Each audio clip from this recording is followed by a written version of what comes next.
1st. At 2 o'clock this afternoon, senators will vote on a procedural motion to move on to the measure. Majority Leader Reid is hoping to reach agreement to avoid weekend sessions. And now live coverage of the U.S. Senate here on C-SPAN 2.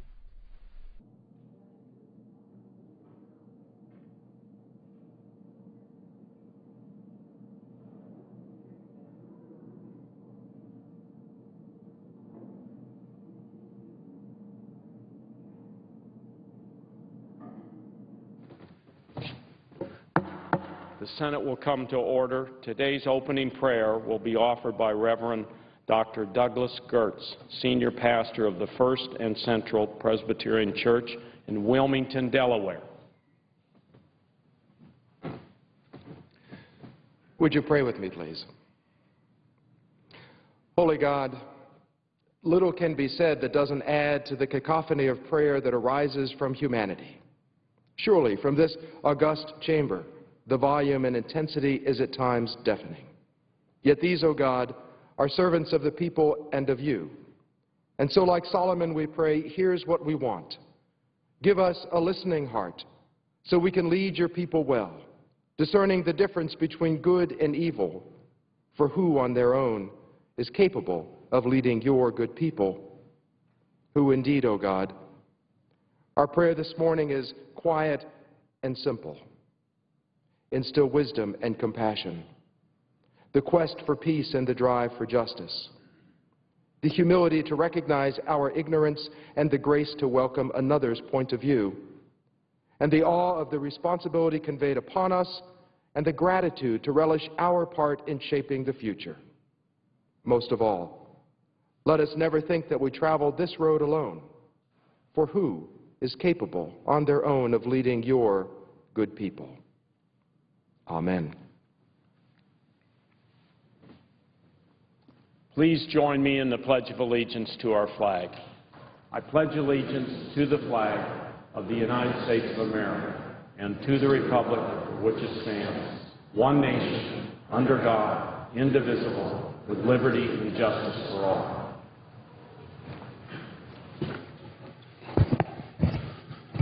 The clerk will read a communication to the Senate. Washington, D.C., September 20th, 2012. To the Senate, under the provisions of Rule 1, Paragraph 3 of the Standing Rules of the Senate, I hereby appoint the Honorable Tom Udall, a senator from the state of New Mexico, to perform the duties of the chair.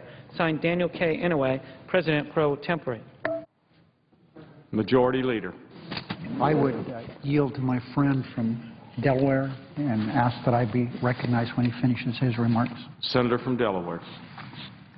Thank you very much, Mr. President. I rise today to express my gratitude to Leader Reid, to Chaplain Black, to all of us in the chamber, and my gratitude to the Reverend Dr. Doug Gertz. It's my honor and privilege to welcome him to our chamber this morning as one of Delaware's strongest and finest faith leaders. Reverend Gertz leads the congregation at First and Central Presbyterian Church in Wilmington.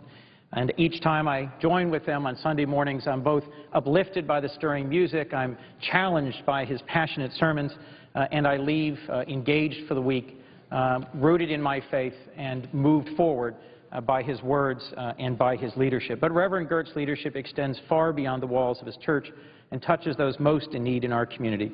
The church literally opens its doors every Saturday, welcoming in homeless Delawareans, and also welcoming in school children who need smaller class sizes and better instruction to succeed. I've had the pleasure of knowing Reverend Gertz more than a dozen years.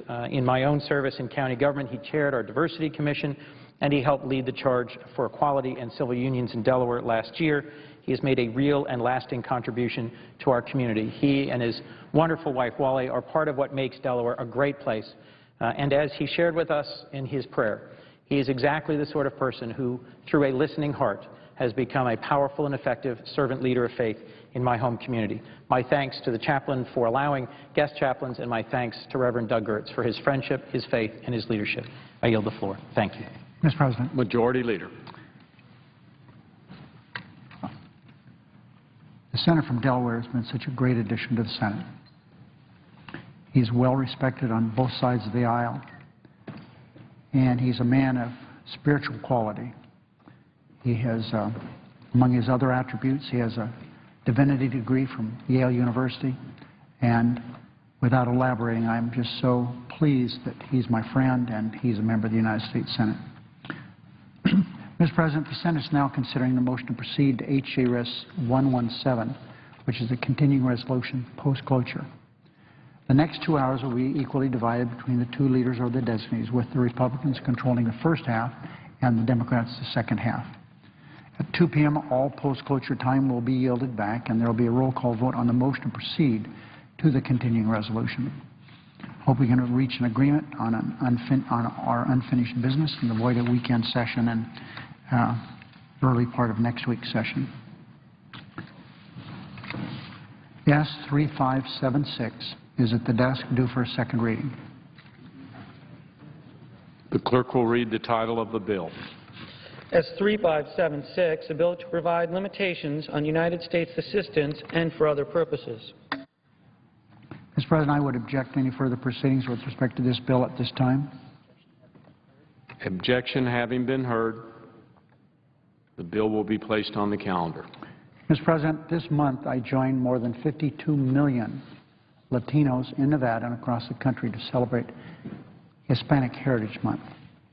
Each year, Hispanic Heritage Month is an opportunity to honor the contributions of a population that is so important to our national identity, a community that has contributed to our country's progress for centuries. We see those contributions in every facet of our society, on the battlefield and in the boardroom, in the courtroom and in the classroom, at the art gallery and in the recording studio, and on the playing field. In Nevada, Hispanic influence is evident in the name of our state: Nevada, snow-capped, Las Vegas, the Meadows. Today, more than a quarter of Nevada's population is Hispanic, and nationwide Latinos are expected to make up 60% of the population in the coming decades. To ensure our country thrives, we need to make sure its Hispanic population thrives as well. That's why President Obama and Democrats in Congress have fought for the policies that are making Hispanic families stronger and more prosperous. Despite opposition, we've made progress on economic and education issues that are important to Latinos and to all Americans. The Recovery Act, which included tax cuts for working families and improvements in unemployment insurance, kept more than 2 million Hispanics out of poverty. And unlike Governor Romney, we know Americans who access the unemployment benefits that are earned while working aren't victims or unwilling to take personal responsibility for their lives. Victims are Mitt Romney's words. Personal responsibility are his words. Democrats secured tax credits for more than 8 million Hispanic children and their families. Mitt Romney, on the other hand, believes tax credits for hardworking parents struggling to make ends meet are a handout, not a handout. We Democrats fought to give small business loans to almost 9,000 Hispanic-owned businesses. Under a Romney administration, loans for small businesses would be a thing of the past, one more remnant of the dependency culture he loathes. Mitt Romney was caught on tape telling wealthy donors he'd be winning this election if he were Latino. That's what he said, Mr. President. But we know Mitt Romney's problem isn't that he's not Hispanic. His problem is that he opposed the common sense policies that are good for Hispanic families. Republicans have been playing lip service to the concern of Hispanic families in the months leading up to Election Day. But Democrats are helping Hispanic families tackle the challenges they face every day. To us, Hispanic Heritage Month isn't just about recognizing the incredible contributions Hispanic Americans make to our nation. It's also about building a brighter future for Hispanic Americans in our nation.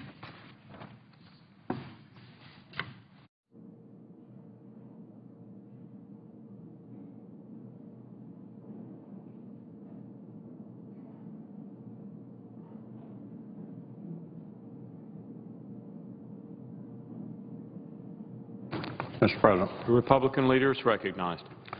Mr. President, we all understand there's an election going on around here in a few months, but I'd like to remind my colleagues on the other side that we've also got a job to do right now. I mean, we've got multiple crisis-level issues to deal with, and yet our Democratic friends don't seem to want to do a thing. Never before has a President and a Senate done so little to confront challenges so great. We've got a $16 trillion debt. Democrats haven't bothered to pass a budget in 3 years. Every single American will get hit with a massive tax hike in just 3 months if we don't act to prevent it. Democrats are saying we shouldn't do anything about it. Just go off the cliff, and let's see what happens. The defense budget is about to suffer automatic cuts at the President's own defense secretary. The defense secretary in this administration has described as devastating. But Democrats can't be bothered to figure out a way to avoid them. The Middle East is in turmoil. We remain at war in Afghanistan and with al-Qaeda, and Senate Democrats haven't even bothered to pass a defense authorization bill. Gas prices have more than doubled over the past 4 years, doubled in just 4 years. Democrats have responded by conspiring with the President to make sure a domestic pipeline didn't get built.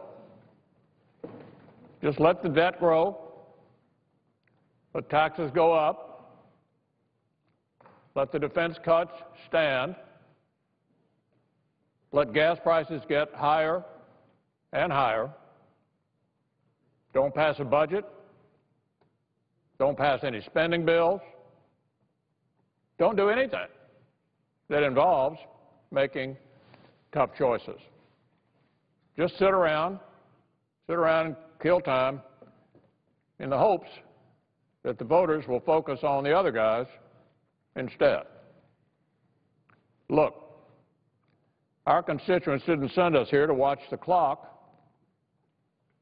or to offer running commentary here on the floor. They sent us here to make a difference. We've got jobs to do. It's about time we did them. In these very, very challenging times, Americans deserve leadership.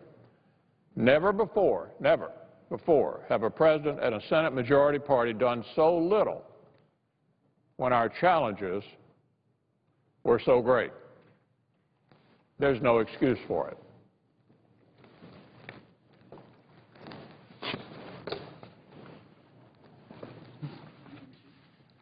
Under the previous order, the leadership time is reserved.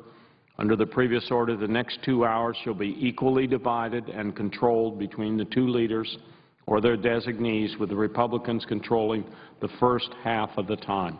Mr. President, we have a number of colleagues that will be speaking this morning during our 1 hour of morning business time. Given the number of speakers, I would ask the chair to help remind colleagues when they have consumed roughly 1 minute, and I would thank the chair for doing that. Chair will do so. The senator from Tennessee. Thank you, Mr. President. Mr. President, some say the reason for a do-nothing Senate, or the cure for it, is that we need a change in rules. I say we need a change in behavior. And I'd like to offer a single example. We have a big spending and borrowing problem. 42 cents out of every dollar we're borrowing. We're headed off a fiscal cliff. The minority leader has described that.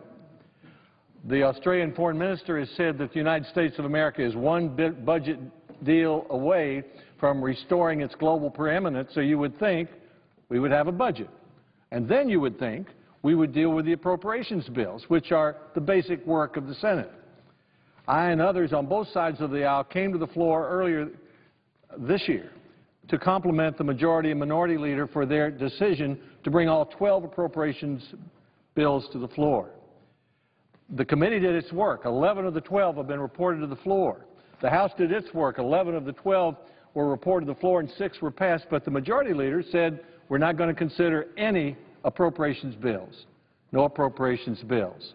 Mr. President, being elected to the Senate and not being allowed to vote on appropriations bills is like being invited to join the Grand Ole Opry and not being allowed to sing. We need a Republican majority. If we have one, we can have a budget.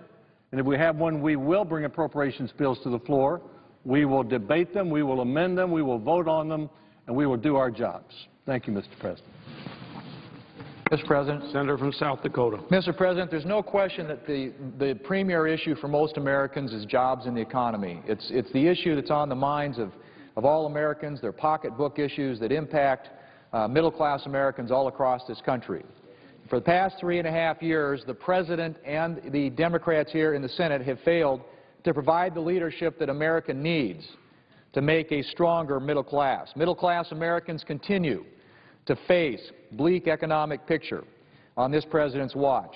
We've seen gas prices more than double, the highest level in September that we've ever seen in the month of September.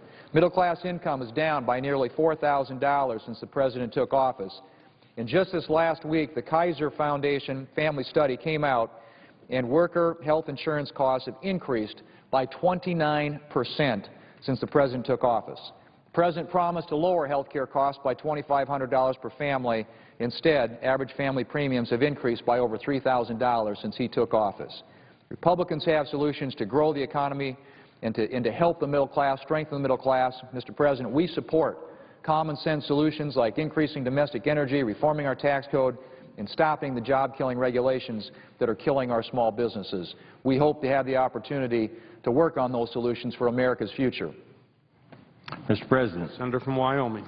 The President, the administration, and the Senate majority have failed to govern during a crucial time for our nation. There's a willingness to kick our problems down the road with the hopes that the next election will suddenly inspire action. Rome burned while Nero fiddled. We've had enough fiddling. The President's answer to jobs in the economy was to have his failed budget. 3 times it was voted on without a single vote in favor, not even a single Democrat in favor. Over 23 million Americans are unemployed or underemployed. Government regulations and red tape stunt business growth. That's not leadership. That's being asleep at the wheel. Their answer to jobs is a bill with a good title and a poison pill that comes right to the floor, and it's set up so the poison pill can't be amended out. And then they wonder why the bill doesn't pass.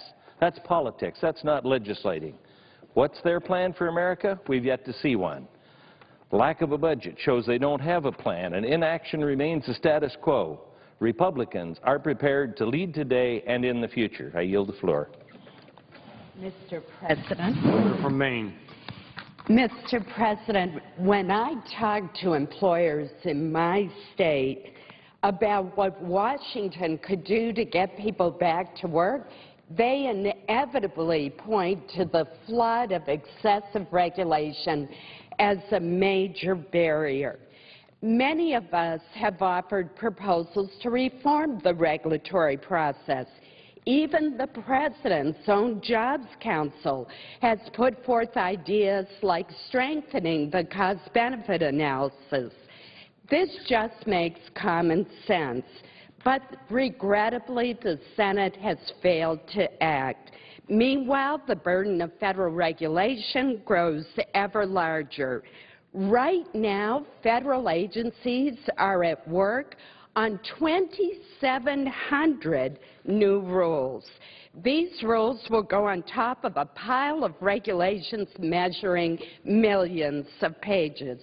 Mr. President, if we want to put people back to work, we have to cut the red tape that is strangling our job creators. Senator from Arkansas.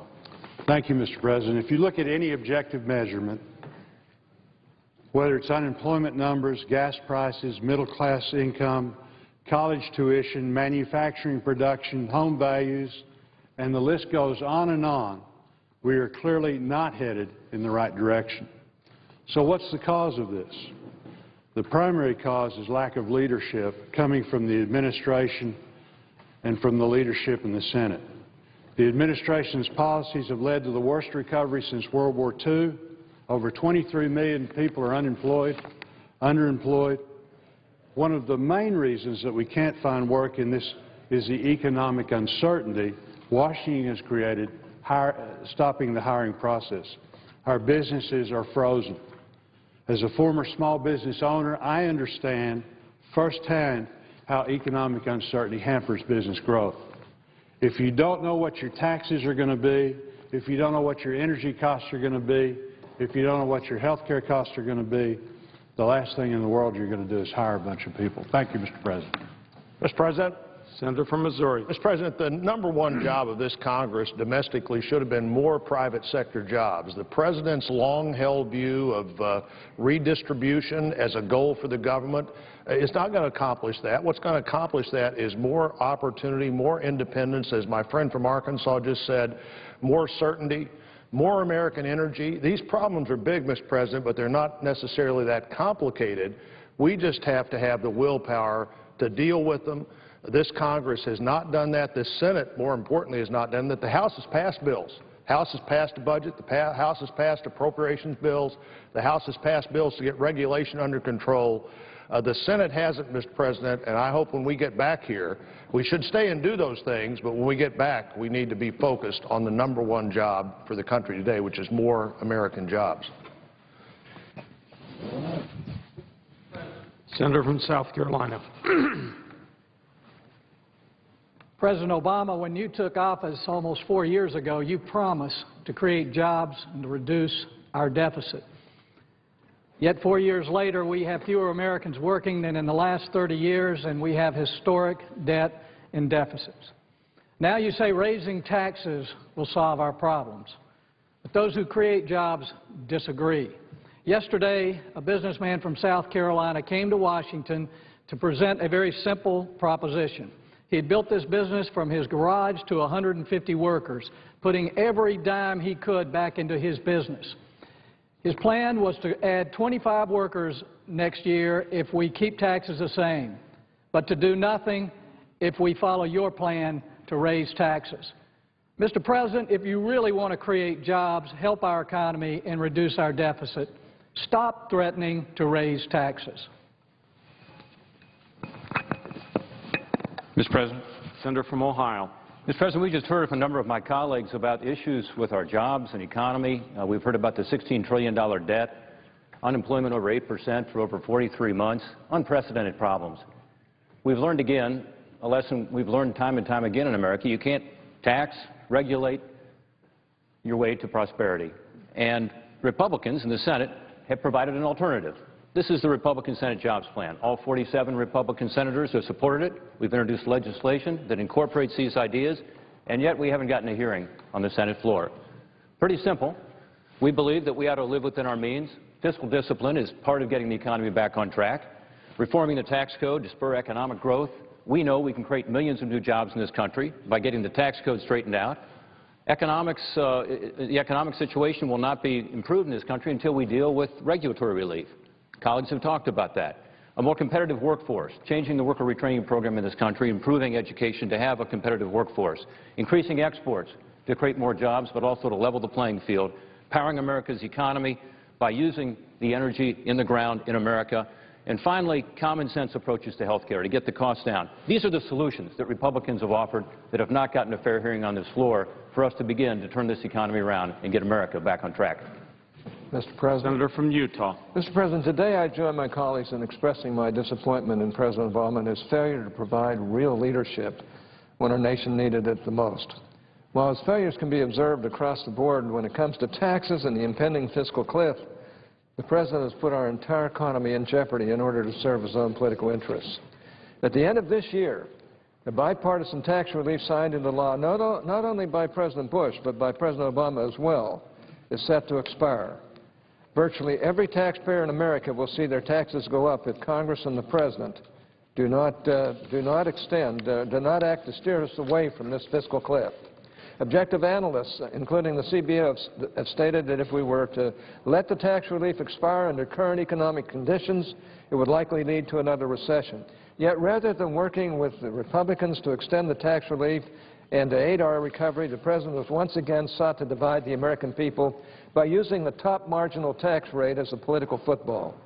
In 2010, the President acknowledged that raising taxes in the midst of a weak economic recovery was bad policy.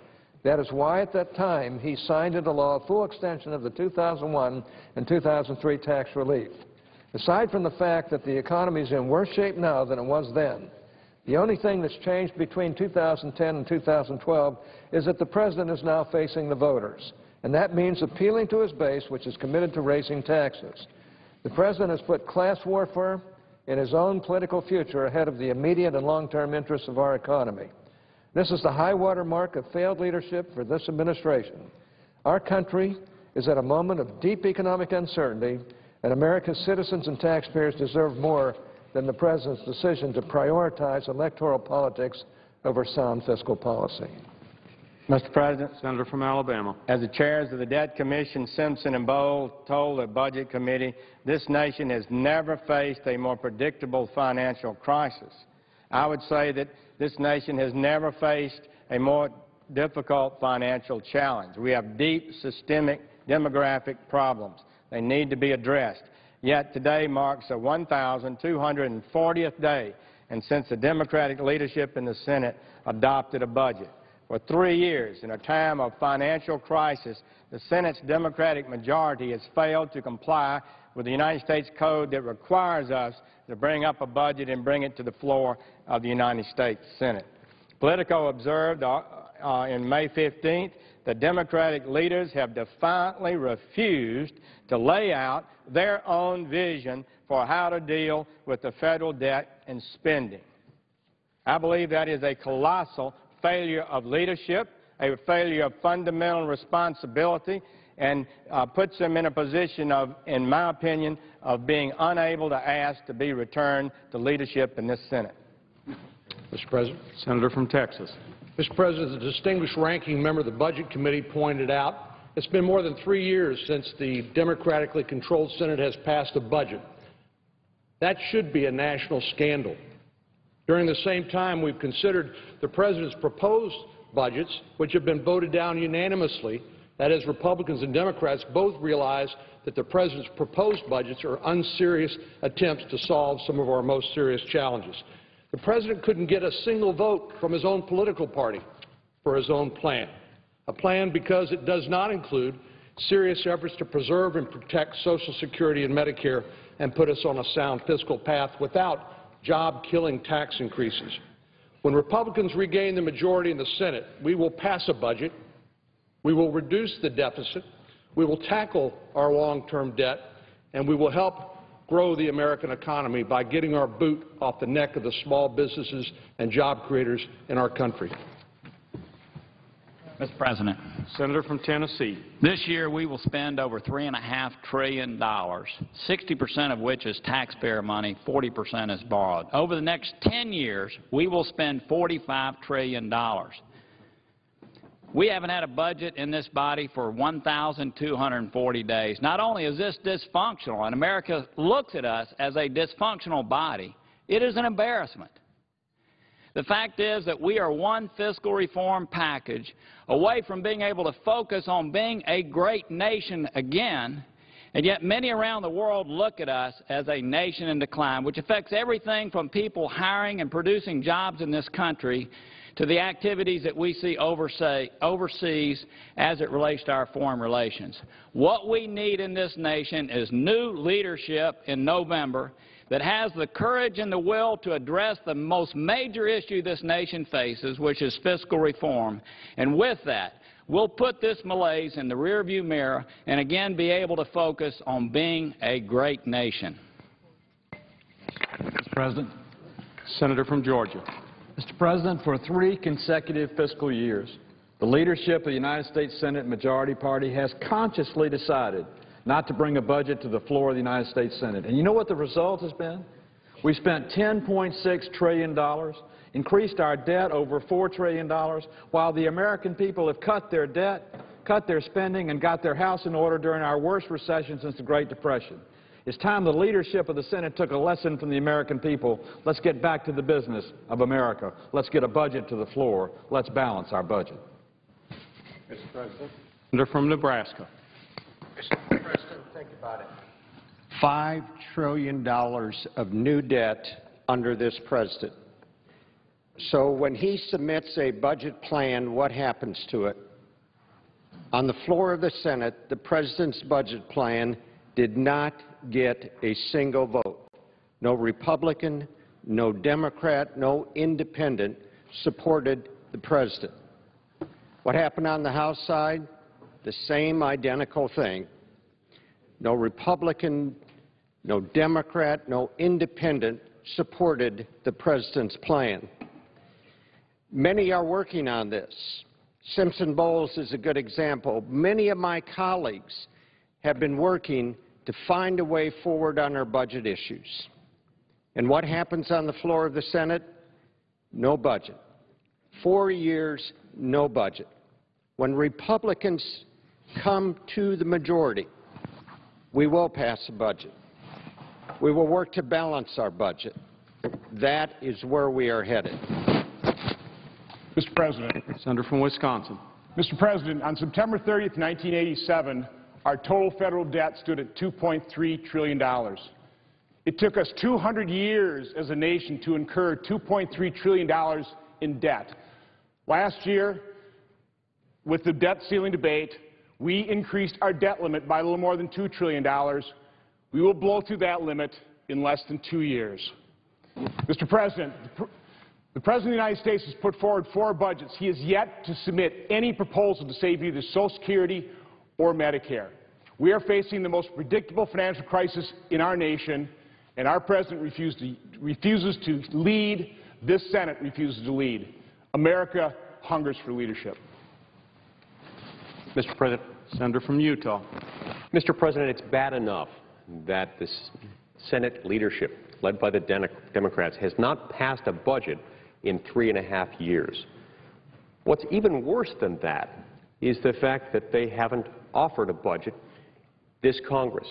They haven't voted for or supported a single budget in this Congress. We have had, of course, one budget voted on in the Senate during this Congress, written by a Democrat. That was the President's plan, which received 0 votes from his own party, 0 votes from the Republican Party last year and this year.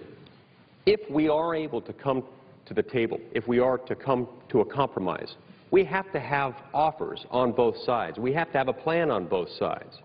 And so all the calls for civility, all the calls for compromise, really fall on deaf ears unless or until we have 2 willing parties at the table with proposals that they're willing to offer.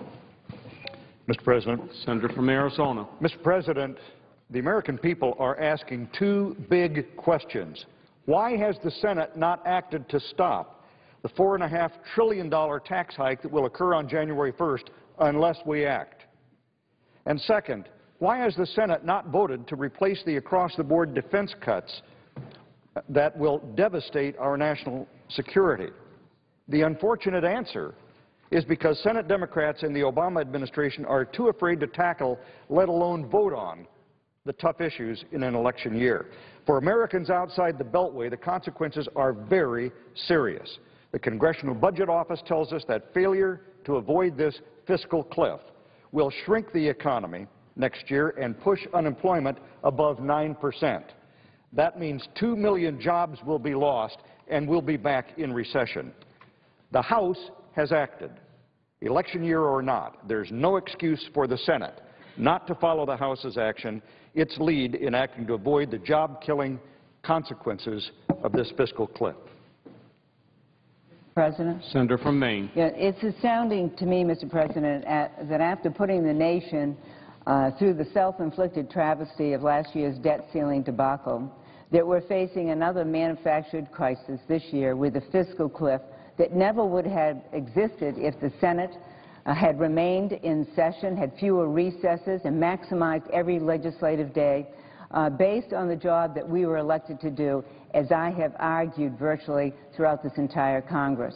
According to a recent study illustrated by this chart, deferring last year the debt ceiling to the 11th hour in August produced the highest level of policy uncertainty of any event that occurred over the last 20 years. That includes 9/11, the financial crisis, the fall of Lehman, and included the Iraq War.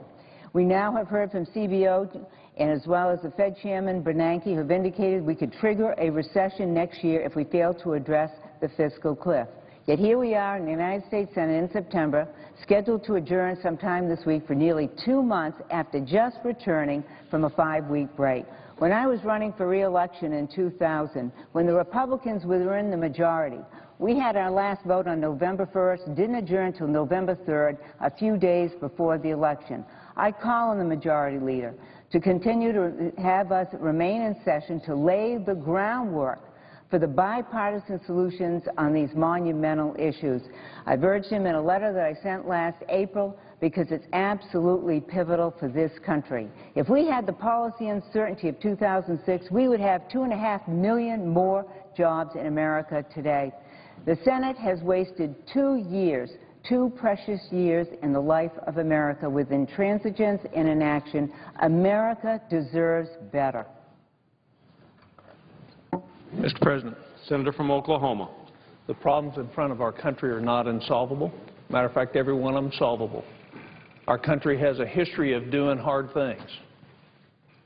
What we lack is leadership to call us to do those hard things. We find ourselves at a point in time where the greatest threat to our nation is our debt and our economy. We're risking our future, not only our future economically, but our future of liberty. What we've had, I would remind my colleagues, is a history in the Senate of doing hard things. Under the leadership of Senator Reid, the Senate has not attempted to do hard things. What it has attempted to do is abandon the tasks that should be in front of us. America deserves better. It deserves better leadership. It deserves leadership based on bringing this country together rather than dividing this country. Not having a fiscal plan to solve the greatest issues in front of our country is an absolute failure of leadership. Where is the Senate Majority Leaders, where is the President's plan to solve our problems? Mr. President. Senator from Pennsylvania. Mr. President, the fact is our economy could be booming right now. Our economy should be booming right now. The history of this country is that after a serious recession, the economy comes roaring back. And that's exactly what should be happening right now. In fact, our economy should be creating more jobs than there are people to fill it. But that's not what's happening because of the failed leadership of the Democratic majority in control of this body and the President of the United States. Our economy can't come back the way it should as long as the threat of a complete fiscal disaster looms over it. As long as everybody who might even contemplate launching a new business or expanding an existing business knows that this government's running trillion-dollar deficits as far as the eye can see with no willingness to address this, then people won't make that investment. They won't expand their business. They won't hire that next worker. Mr. President, it's long past time that the Democratic leadership in this body accept its responsibility to address this problem, pass a budget, get our fiscal house in order so that this economy can grow again and Americans can get back to work. Mr. President. Senator from North Carolina. Mr. President, just 2 years ago, we extended the 2010 tax rates. Over a year ago, we passed the Budget Control Act, which will trigger sequestration unless we pass a budget reduction plan. The point is, we've known about the fiscal cliff for a long time, and there's been no shortage of warnings about the dire economic consequences of doing nothing. But that's, in fact, what this body has done, nothing. So let me just say this. There's a reason that President Obama and my colleagues on the other side of the aisle are targeting the Romney plan and the Ryan plan and the Republican plan. It's because they don't have a plan. Mr. President, they don't even have an excuse for what this body has not done.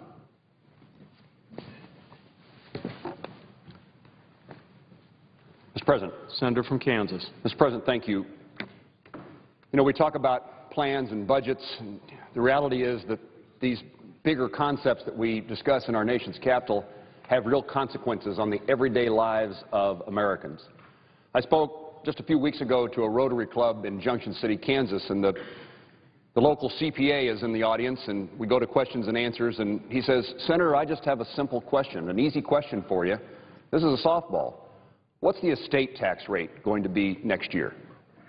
It's embarrassing not to be able to answer the simple questions about what is going to happen in people's lives. People are having to make decisions. That certified public accountant, that lawyer, that financial planner, needs to be able to explain to that farmer in Kansas, to that rancher, to that small business owner what the tax code is going to look like. We are facing a point in time in which we have no opportunity to tell somebody what the tax code is going to be in 3 months. That's embarrassing. And when people ask me what's necessary to get Washington, D.C. to work together for us to solve the country's problems and move forward, the answer is we desperately need leadership, somebody who shows us the way, encourages us to come together. And it's been lacking. It's embarrassing to me for the nearly 2 years I've been a member of the United States Senate not to see that leadership exhibited in the United States of America. Thank you, Mr. President. Mr. President. Senator from Mississippi. Mr. President, this week my home state of Mississippi received the sobering news that our economy had slipped back into recession. Frankly, I'm concerned that my state may be a harbinger for the rest of the country. Despite national efforts to create new jobs and opportunities, our economy is not getting significantly better. It is a problem, we think, in most states. Unemployment has remained over 8% for more than 3 years, despite spending nearly $1 trillion with the President's 2009 stimulus package. Investments in small business growth have languished, and they've done this in a state of the economy, tax policy, and federal regulations that seem to have made matters worse. The course we're on is simply not good enough. We hope and we urge the Senate to make a strong stand. Let's get together. Let's push a simple, easy-to-follow game plan for economic recovery.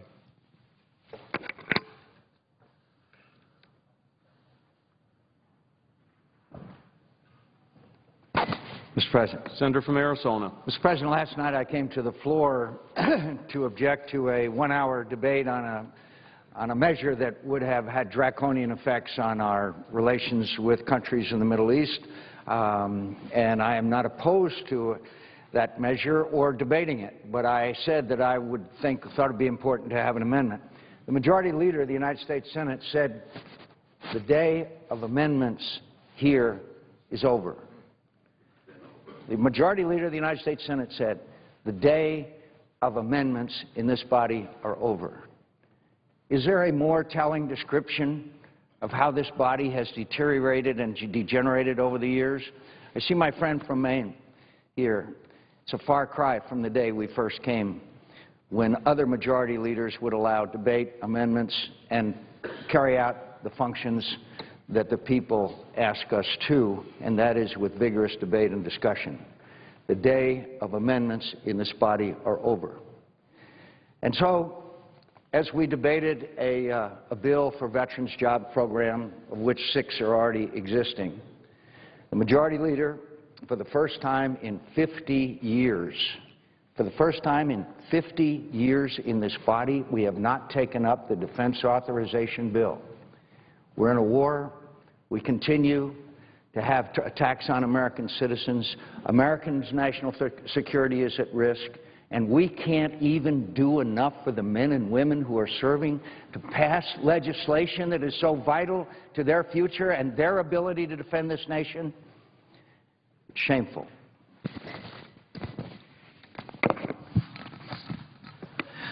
Mr. President. Senator from New Hampshire. Mr. President, our troops are fighting and being attacked in Afghanistan. Iran marches toward the capability of having a nuclear weapon. Terrorists have murdered our diplomats. Innocent civilians are being murdered in Syria by a despotic regime. Mr. President, the world is a dangerous place. President Obama, stop leading from behind. President Obama, lead an effort. Right now, our military faces devastating cuts that your own Secretary of Defense has said we'd be shooting ourselves in the head, that we'd be undermining our national security for generations. We've heard what's happening in the world. Lead. Be the commander-in-chief. Your leadership has been absent. You've been AWOL on this critical issue, and our troops and our nation deserves better. Senator from South Carolina. Lucky you to be president today.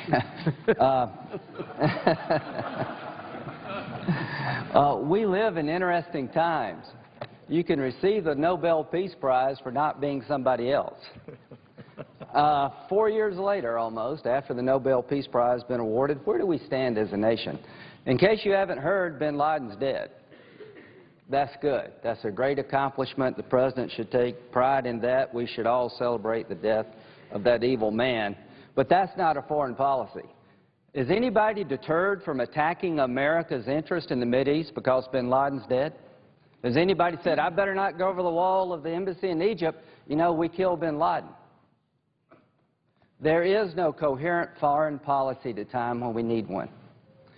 4 years later, after a charm offensive and an apology tour that has not worked, our enemies are on steroids and our friends are unsure about who we are. I'll make a prediction.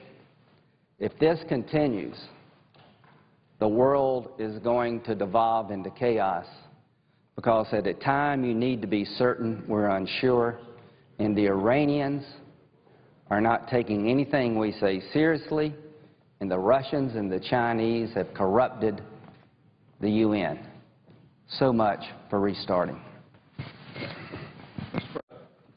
Senator from Georgia. Mr. President, I rise today to state that the Senate's lack of leadership in addressing sequestration will have long-term effects on our nation's robust intelligence community, which had to be rebuilt after 9/11.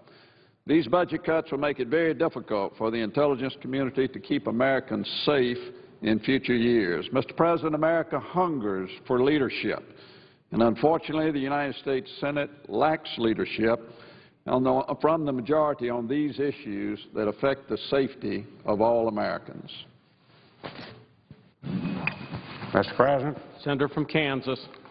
I rise to urge the Senate to fully investigate the circumstances regarding the attack upon our U.S. consulate in Benghazi, the brutal torture and killing of our ambassador, the deaths of 3 American patriots and the following attacks and deaths involving Marines in Afghanistan.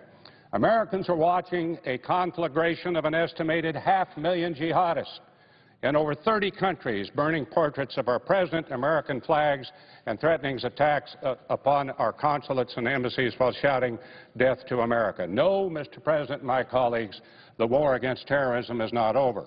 Now we find out 10 days later that al-Qaeda was involved in a planned attack in Benghazi. Dangerous protests continue in Pakistan and throughout the Muslim world. This morning, the Commandant of our Marine Corps informed the Capitol Hill Marines there are 153 Marine units at the ready to protect U.S. consulates and embassies at the direction of the State Department. They should be deployed. And he believed that the current danger may well last decades. The sobering truth hurts. Was there actionable intelligence prior to this attack? And if there was not, why not? Especially given recent intelligence reports, press reports, and testimony by Matthew Olson, National Counterterrorism Center Director. We are on a merry-go-round with this administration of excuses. There is no strong horse or weak horse. It's a merry-go-round that has to stop.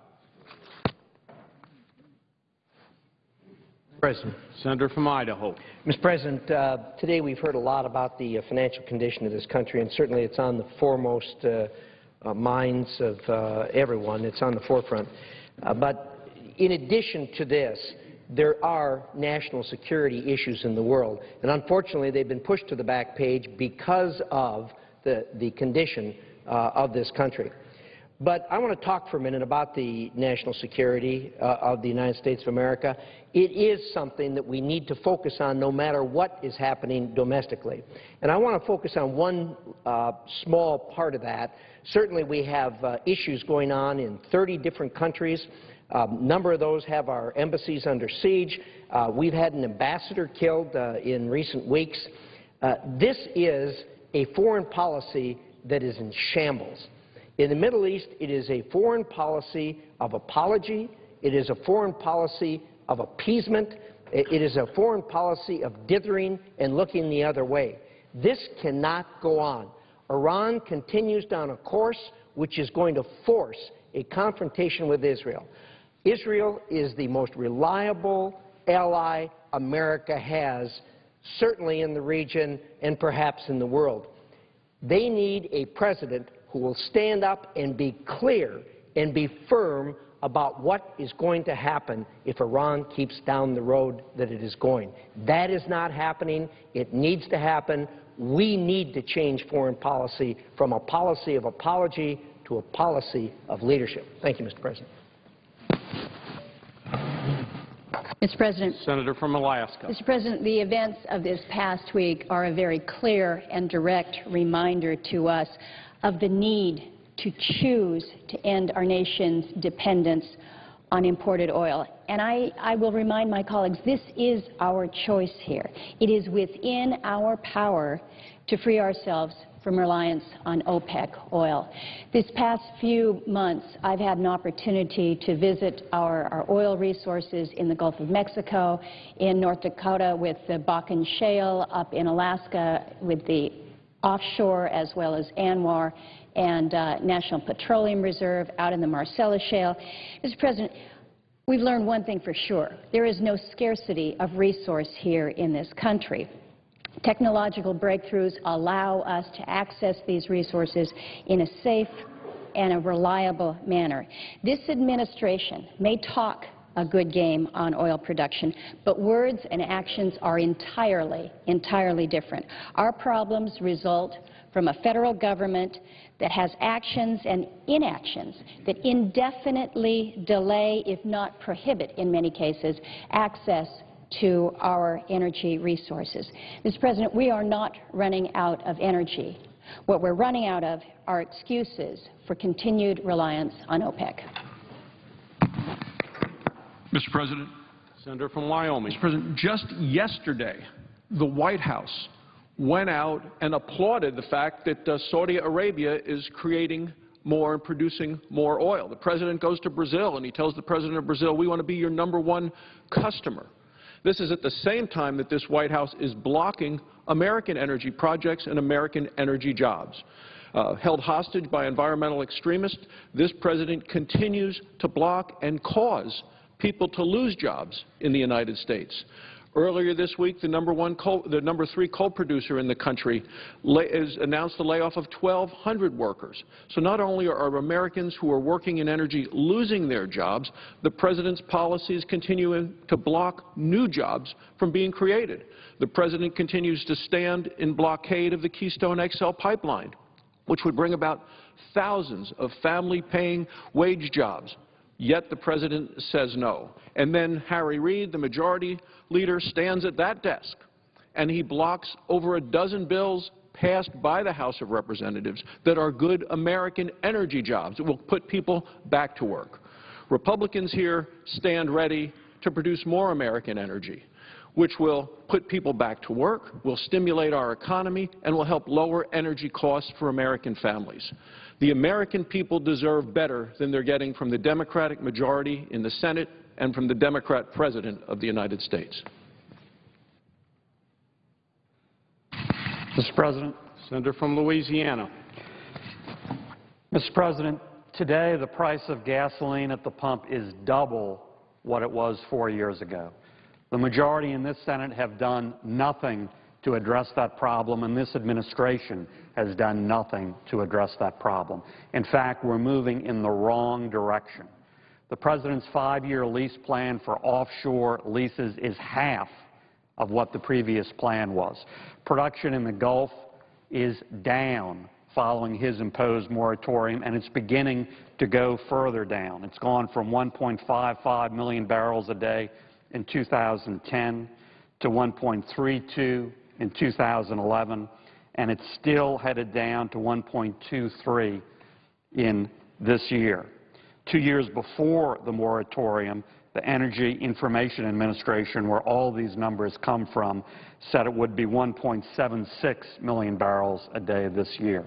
We are the most energy-rich country in the world, but this Senate majority, this administration, won't allow us to access our own resources for our own good. Mr. President. Senator from North Dakota. Look what's going on in the Middle East. You've got more than 20 countries demonstrating with anti-American protests. Look in countries like Egypt and Libya, Syria, Yemen. Look what's going on in Iran. Yet at the same time, we continue to import our energy from the Middle East. So look what's going on in the Middle East, and at the same time we're dependent on them for our energy.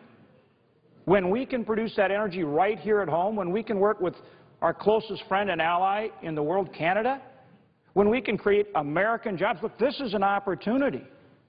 We can produce more energy in this country, we can create jobs, we can get this economy going, and we don't have to be dependent on the Middle East. It just takes the will to move forward with the energy plan that we've proposed. But we need an administration that will work with us to advance that energy plan. Gas prices, which affect every working person, every consumer, every family, every business in this country, gas prices for the month of September are the highest they've ever been for any month of September. What does that do to American pocketbooks? This is an opportunity. This is an opportunity we need to reach out and grab with both hands. And the only question I can ask is, why aren't we? Why isn't this Senate acting on that right now? And why isn't this administration working with us? Why do veterans have to come back from the Middle East and go to Canada to get a job to work on something like the Keystone Pipeline? Because the administration is blocking it in this country. The question I have is, why? We need to get going on this right now. The American people deserve it. Mr. President. Senator from Indiana. Mr. President, Americans have endured 4 years of the worst recession in the last 70 years in this country. 23 million Americans are either unemployed or underemployed, and millions more have simply given up finding a job. And what is the President's response in the face of all this? Reject every plan presented by Republicans and instead spend $5 trillion of borrowed money leading, so-called leading our country into decline and ultimately into bankruptcy. And what is the Democrat-led Senate's response? Avoid all efforts to formulate a plan to address this problem and to vote and debate on that plan on one of the most critical, if not the most critical issue facing this country in its history. The American public is desperate for new leadership, both from the White House and from the United States Senate. Leadership that is absolutely necessary if we are to restore our nation to growth and prosperity and get our people back to work. Mr. President. Senator from Mississippi. Mr. President, yesterday the New York Times said this: the 112th Congress is set to enter the congressional record books as the least productive body in a generation. This is true, and the responsibility falls squarely at the feet of the Democratic Senate leadership. The Senate has taken just 193 recorded votes this year. The Senate has been more than 3 years since passing a budget. The majority leader has shut off the right to amend a record number of times. The majority leader has filled the amendment tree a record 66 times, more than his 6 predecessors in the Senate, who did it a total of 40 times. The majority leader has shut off the right to debate.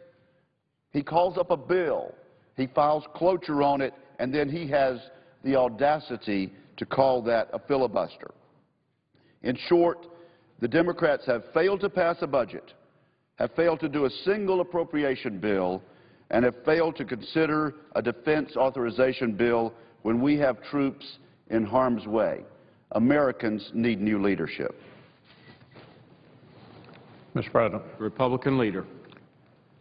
A number of our colleagues have already spoken about the huge problems that we face and the President's complete failure to lead.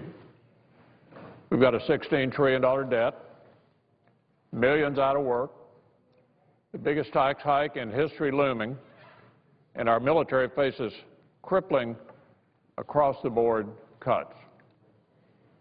The nation and the world need strong American leadership and robust political institutions to meet these challenges.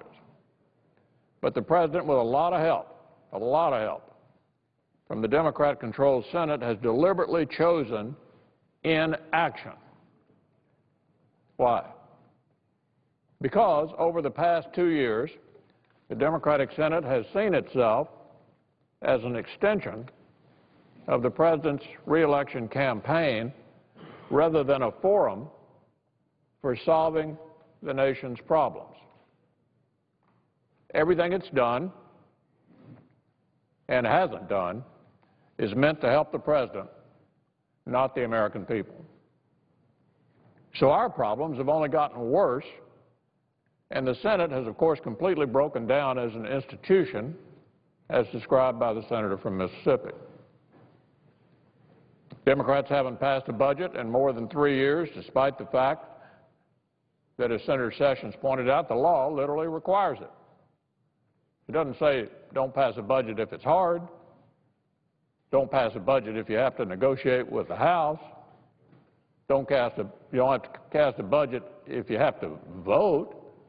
It says pass a budget. We haven't passed a single appropriation bill. I'd say to my friend, the senior senator from Mississippi, apparently all these people on the Appropriations Committee are completely irrelevant. Senator Alexander pointed out they did their work. Never going to bring up a single bill. By the way, it's not just the Appropriations Committee. All of you who are on committees, can you remember the last time you actually marked up a bill? Most committees are not marking up bills, not offering amendments in committee, so I guess the new rule is no amendments in committee and no amendments on the floor. There are a lot of senators around here of both parties who wonder what their job is. I got elected by the people of my state. What is this job I got? I'm on committees that don't do anything. Nobody votes on amendments.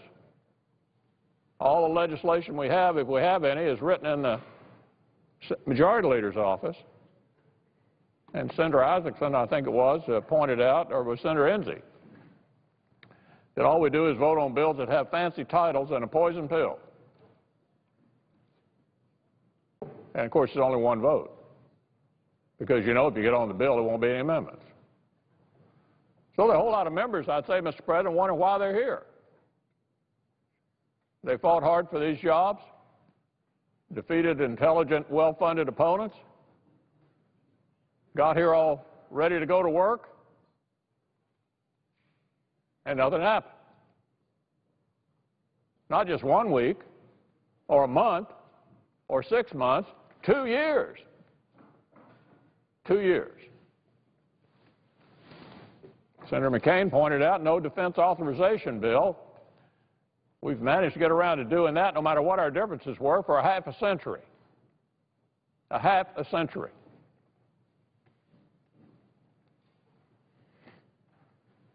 This Democratic-controlled Senate gives do-nothing Congresses a bad name. It's a complete disgrace. Never before has a Senate and a President done less to address such great challenges that we have. I know I can speak for every single member of the Republican conference in the Senate. Regardless of our philosophical differences with our friends on the other side, we take our jobs seriously. We think the people who sent us here expected us to function. And we intend to do it. So if the American people decide they want to make a change, the commitment I make to them is the Republican conference is going to pass a budget. It may be hard. We may have to twist a few arms. There may be some people that don't want to do it. We may have to do it on a partisan basis if our friends on the other side don't want to join with us. But the law doesn't say don't do it if it's hard. It says do it. And the Appropriations Committee deals with the discretionary budget of the United States government. It ought to be allowed to do its job. Not everybody's going to vote for every bill, but we're going to function. We owe it to the American people to do, at the very least, the basic work of government. Of course, we got problems beyond the basic work of government. Certainly, we were going to have differences after the 2010 election, which could best be described as a national restraining order. The American people took a look at what this government did under this president's leadership for the first 2 years, and they said, we've had enough of that. And they flipped the House of Representatives and made us a more robust minority in the Senate. And they understood we weren't going to do any more of what we did the first 2 years. They were not interested in any more of that. But that's not an excuse for not doing anything. They said, we don't want to do any more of all this new stuff that was done in 9 and 10. The massive spending and debt and the takeover of health care and the nationalization of the student loan business. No, they don't want to do any more of that, but they didn't send us here to do nothing. They assumed that we'd at least do the things that we ought to be able to agree on, the basic work of government.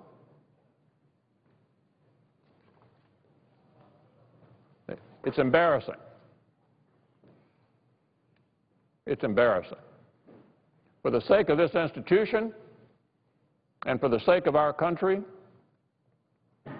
we need to straighten this place out. We need an attitude change. This is not about the rules. The rules have remained largely the same over the years. This is about us.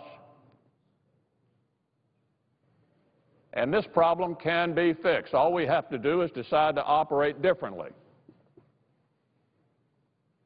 No matter who is up or who is down, there are basic things this institution owes the American people, which is to get the basic work of government done. So the pledge we make to the American people, if they decide they want to try new leadership in the Senate, we will do these things even if they're hard.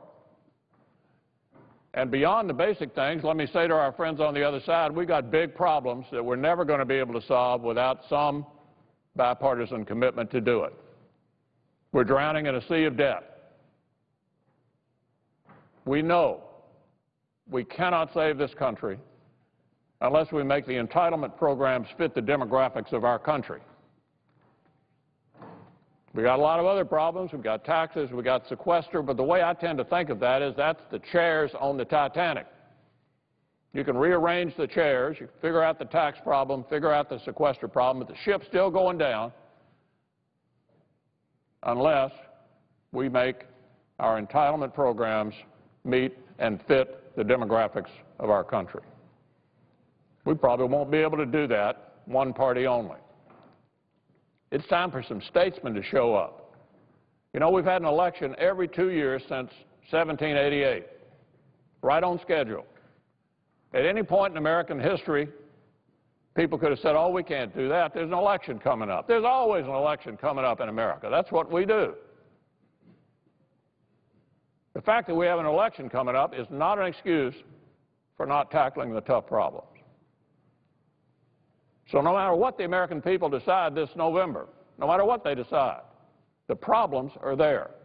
And our commitment to the American people is, if we're in the majority, we'll do the basic work of government, and our hand will be out to our colleagues on the other side, and whoever the President of the United States is, it is time to tackle the biggest problems in the country, the most predictable crisis in American history. Mr. President, I yield the floor. Mr. President, Majority Leader. is the time for the Republicans time having expired?